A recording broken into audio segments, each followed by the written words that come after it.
E aí, falando do câncer de mama do tipo receptor hormonal positivo, o que acontece? Essa célula, como as nossas células boas, né? Então, ela tem receptor na superfície dela, que é para quê? Para captar do ambiente os alimentos, digamos assim, né? Entenda que alimentos, os estímulos.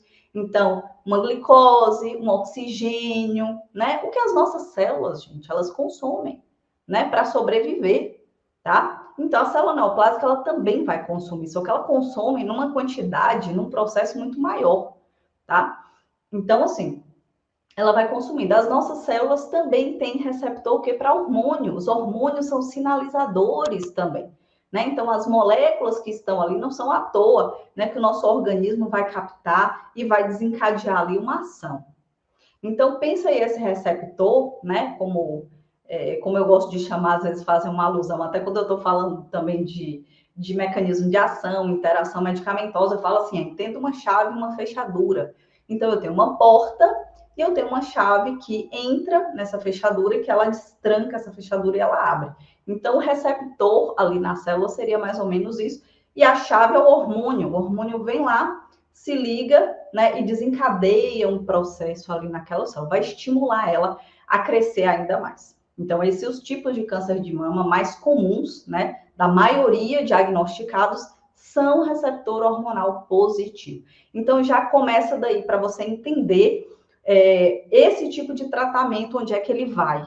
Então, o bloqueio hormonal eu só vou fazer em mulheres que tiverem, né, que tiveram um diagnóstico de uma doença com essas características, correto? Porque se eu não tenho a fechadura na porta, para que eu vou precisar da chave? Ou para que eu vou precisar bloquear essa fechadura?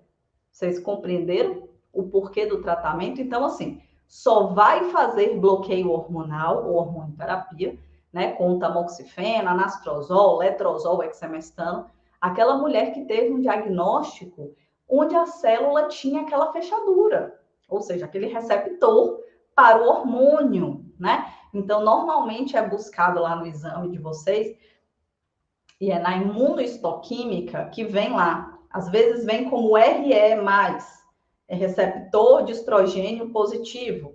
RP+, aí vem uns maisinhos assim, que a gente chama de cruzes, né? Então, mais cruzes, ou seja, fortemente positivo, menos cruzes, menos positivo, mas independente, tá? Se der na análise da imunohistoquímica 1% das células que tinha ali receptor de hormônio, vocês serão tratados como um câncer de mama receptor hormonal positivo, independente da porcentagem que venha no seu exame. Normalmente essa porcentagem vem grande, 60, 70, 80, 95, 100% das células. Ou seja, todas as células que foram analisadas da amostra, seja da biópsia, seja do tumor que foi retirado, elas tinham essa característica. Então, vocês já começam a entender o exame de vocês, do diagnóstico, quem já teve curiosidade de olhar a imunohistoquímica, né? Então, esse RE+, inclusive, que faz alusão aqui, né, o Recomece, que é o meu programa de acompanhamento, eu uso a palavra Recomece, né? E esse RE, vocês veem que é um símbolo, né? RE e o mais, para fazer essa alusão a receptor de estrogênio positivo, porque quando eu comecei, na primeira edição do Recomece, de fato, ele era só para mulheres que iriam fazer bloqueio hormonal. E hoje, não mais, né? Hoje eu acompanho mulheres em tratamento para o câncer de mama. Então, hoje, dentro do Recomece, tem mulheres que estão tratando um triplo negativo, um receptor HER2 positivo somente, né? Mas isso foi evolução do processo. Mas só para contextualizar aqui.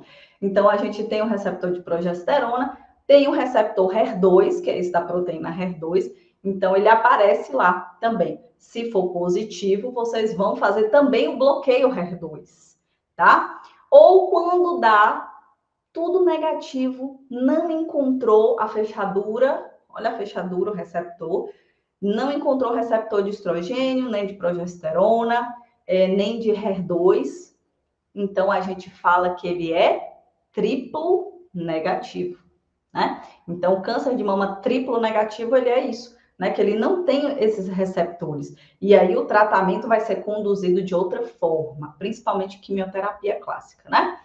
O HER2, quando ele vem positivo também, a gente tem hoje, basicamente para a primeira linha, né, para o início do tratamento, digamos assim, 2 medicamentos que são, né, conhecidos já, bastante conhecidos, que é o trastuzumab, o Herceptin, e o pertuzumab, né, que era o Perjeta. Mas hoje a gente já tem outros medicamentos também no mercado, mas foram os primeiros.